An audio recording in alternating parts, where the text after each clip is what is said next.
Hi, this is Kathleen Sproul with One Moment Center, and I am so glad you're here. One Moment Center is all about using mindfulness to transform and heal our lives so that we can be our happiest selves. Enjoy.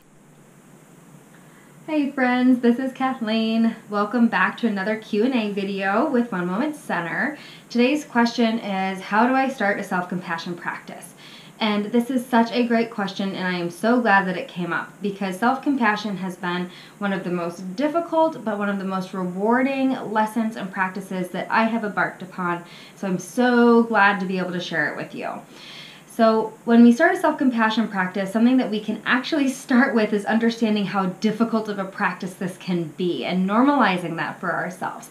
Because we might notice ourselves being resistant to being friendly towards ourselves, which might sound a little strange, but it happens a lot and to most of us. It certainly happened for me, and it still sometimes does actually. But understanding that we live in a society, in a world, an environment that actually doesn't encourage us to acknowledge our pain and suffering, let alone be nice to ourselves when we are suffering. We're supposed to be somehow always strong and not ever let anything get to us. And if we do show that we're bothered or that something is difficult for us, then we are somehow seeing ourselves as weak or less than. And we actually find it easier to be compassionate towards other people and understanding and give them a break way more than we are for ourselves. And in fact, we can be pretty mean and unrelentingly critical towards ourselves, being our own worst critics. So this self-compassion practice is not something that we're used to. We're actually used to the opposite of that. And so when we start this practice, just knowing that it might be difficult and that we might find some resistance is really important and helpful so that we can just continue having a intention of being friendly towards ourselves when we find ourselves wanting to push it away. So that being said, when we're starting a mindfulness practice of self-compassion, we can start with acknowledging a difficulty in our life or in our day. Maybe something small to begin with, something that we're upset by or that we're bothered by, but maybe not something huge or traumatic because we're just starting out, we're just practicing. So acknowledging this difficulty in your life and starting to just take some deep breaths and settle into a practice. And taking those deep belly breaths so that we can really anchor down and acknowledging the difficulty in your day. And we're not going to try to fix it, and we're not going to try to solve anything. We're not clinging to it, and we're not striving to make it something different.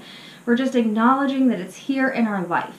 And then we take a hand and we put it on our chest and continuing to breathe into that, feeling it in our body, acknowledging that yes, there is a difficulty.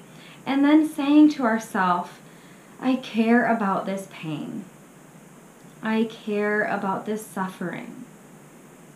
And just continuing to offer an intention of friendliness towards yourself as you're hanging out with this difficult emotion. And another note just to put out there is that when we are doing this, it might also be difficult because we're so used to taking the edge off of our difficult emotions. So we eat over it, we run over it, we gossip over it, we watch Netflix over it.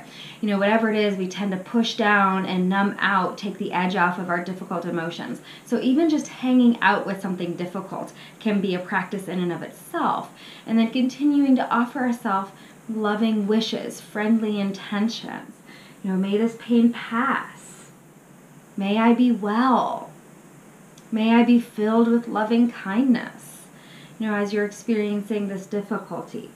And keeping a hand on your chest. And there's actually some really cool research and science about how this is actually something soothing, holding and having warmth right here on your chest.